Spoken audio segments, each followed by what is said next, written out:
More than 8,000 people visit the museum every year. Claire Fowkes, you're the archivist here. What happens when they arrive? Well, what we normally ask is, first basic question, have you registered? We ask all users to register to use the archives, just so we know basic demographics, just for stats, as well as providing a secure reading room environment, because a lot of the documents aren't ours, so we do need to know who's looking at them and when. You need to register with a form of ID, that's passport, driving licence, utility bill or a council tax bill. If someone has registered without one of those four, they can still look at anything that's available within the search room. So it's anything that's already in public access, so that's all the microfilms, catalogues, trade directories, some of the maps that are in the drawers. Then we just ask them to bring it on their next visit, so if there is any original material they want to request, they can do on the next visit. Now you've got these special lockers here where they leave their possessions. What do they leave inside and why? We ask people to put any coats, bags, including carrier bags, away, laptop cases as well. Again, it's just provide a secure reading room environment for our depositors. Like to bring your research notes and pencils, so don't allow pen, wire in the search room, which does kind of flummox people, because how often do you carry a pencil? You don't. But we ask people to use pencil because if ink gets on an original document, that document is pretty much destroyed. It'd take a lot to get the ink off the original document, and sometimes there will be an indentation on the page from where the ink has been. So we just remove the risk. Even if someone's just using microfilms, no pen, wire in the search room. We do have pencils for sale if people haven't brought any. They're 45p and it says Northumberland Collection Service on the side, so you do get a bit of a souvenir as well. And you've also got internal security with closed-circuit television. Yeah, we've got, I think it's 2 CCTV. We've got one on this side of the room, one on the microfilm side of the room.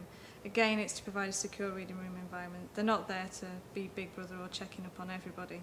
It's just in the unlikely event that something happens, we need to be able to double check who was in and just see what happened.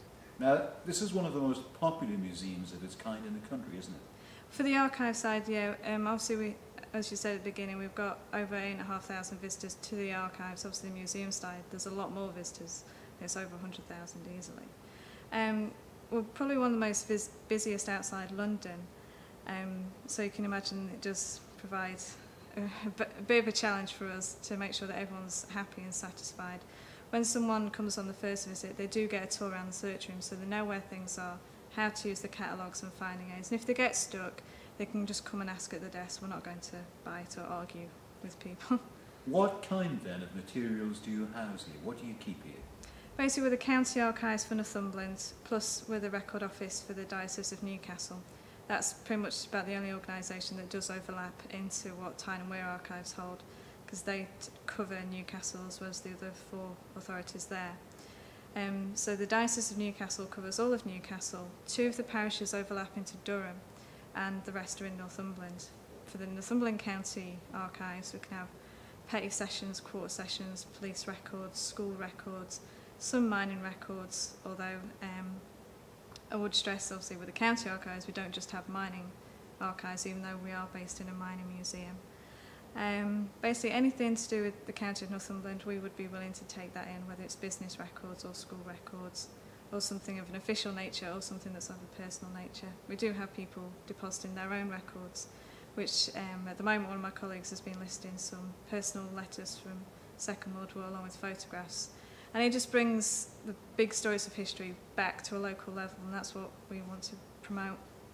And the kind of material you've got also attracts people not just from Northumberland, or indeed England or the United Kingdom, but from overseas as well. Yeah, we do get a lot of inquiries from America, Canada and Australia, and often it is family history. People are finding that where their ancestors came from. We do get a lot of transportation inquiries from Australia for obvious reasons, because transportation was used as an alternative to the death penalty.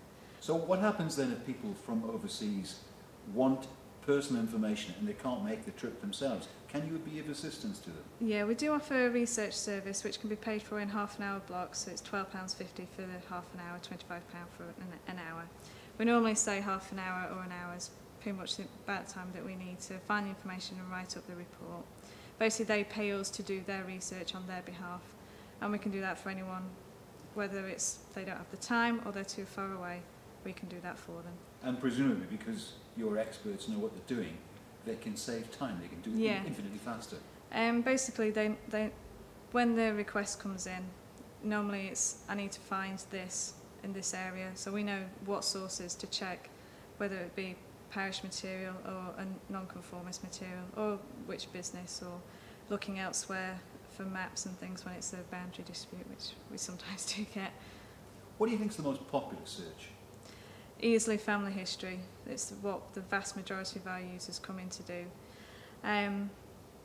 The next topic is normally like local history and property history, people looking for the plans of their house.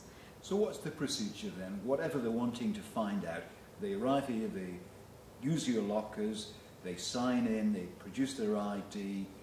What do they do now? Do they go to one of your assistants and say... At the moment we've got a temporary project which is being funded by the Transformation Fund that enables someone on a Wednesday to a Saturday to be purely there just to help new users, whether it's telling them what catalogue they need to check, what microfilm, how to load the microfilm, just spend a bit more time perhaps using online sources like Ancestry that they can use for free here, just setting them off, making them feel a lot more confident in what they're doing, as well as referring people back to the desk for more detailed inquiries. So they do have someone to go to.